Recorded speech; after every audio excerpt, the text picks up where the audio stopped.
నమస్తే, welcome to view point. IDF ఇటీవల Israel గురించి తెలుసుకునే ప్రతి ఒక్కళ్ళకి కూడా బాగా అలవాటైపోయినటువంటి పేరు ఇజ్రాయెల్ డిఫెన్స్ ఫోర్స్. ప్రపంచం మొత్తం మీద అత్యంత శక్తివంతమైనటువంటి ఆ ఐడిఎఫ్ గురించి అందరికీ తెలుస్తోంది. అయితే ఇజ్రాయెల్ ఒక శక్తివంతమైన గగనతల రక్షణ వ్యవస్థను అయితే కలిగిన దేశంగా చెప్తూ ఉంటారు.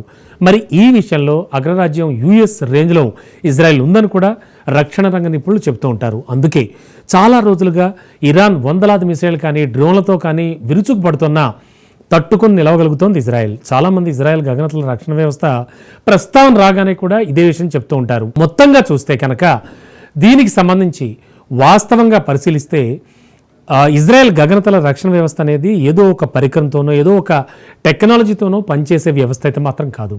దాని గురించి ఇప్పుడు పూర్తిగా చూద్దాం. ఇందుకోసం చాలా రకాల ఎయిర్ డిఫెన్స్ వ్యవస్థలు కానీ విభిన్న సాంకేతికలతో వివిధ దశలు స్పందిస్తూ ఉంటాయి. శత్రు దేశం వైపు నుంచి వచ్చే మిసైల్ కానీ డ్రోన్లను కానీ అడ్డుకుని పేల్చేస్తూ ఉంటాయి. ప్రతి ఎయిర్ డిఫెన్స్ వ్యవస్థలో కూడా missile launcher, fire control radar, operator station, interceptor మిసైళ్లు తప్పనిసరి భాగంగా ఉంటాయి. యూరో-3 ముందుగా ఇందులో ఒకటి చూద్దాం.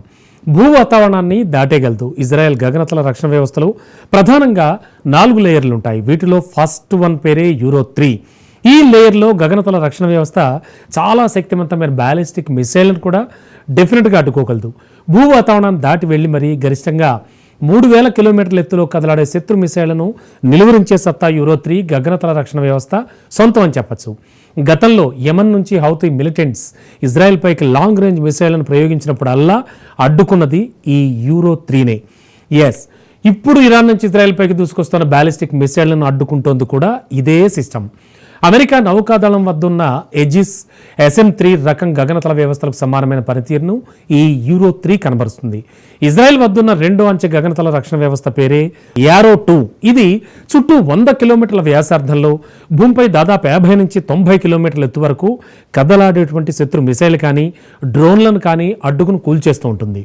యుఎస్కి చెందిన థర్డ్ గగనతల రక్షణ వ్యవస్థతో దీన్ని పోలుస్తూ ఉంటారు. అమెరికా నేవీ వినియోగించే SM-6 రకం ఎయిర్ డిఫెన్స్ సిస్టమ్ తరహాలోనే యారో-2 కూడా పనిచేస్తుంది. ఇజ్రాయెల్ వద్ద ఉన్న 3వ అంచె గగనతల రక్షణ వ్యవస్థ పేరు డేవిడ్స్ స్లింగ్. యుఎస్ వద్దున్న Patriot PAC-3 air defence system తరహాలోనే ఇది కూడా పనిచేస్తుందని చెప్పాలి. డేవిడ్స్ స్లింగ్ టార్గెట్ రేంజ్ ఎంతో తెలుసా? 70 కిలోమీటర్ల నుంచి 300 కిలోమీటర్ల వరకు ఉంటుంది. అంటే అంత దూరంలోని టార్గెట్లను కూడా ఈ ఎయిర్ డిఫెన్స్ సిస్టమ్ ఛేదించగలదన్నమాట. ఇజ్రాయెల్కు చెందిన చివరి అంచె గగనతల రక్షణ వ్యవస్థ పేరే ఎంతో ఖ్యాతి గడించిన ఐరన్ డోమ్. దీని రేంజ్ 3 కిలోమీటర్ల నుంచి 69 కిలోమీటర్స్ వరకు మాత్రమే ఉంటుంది. చిన్నపాటి ఆర్టిలరీ షెల్స్ కానీ రాకెట్స్ని కానీ అడ్డుకోవడానికి ఐరన్ డోమ్ బాగా యూజ్ అవుతుంది.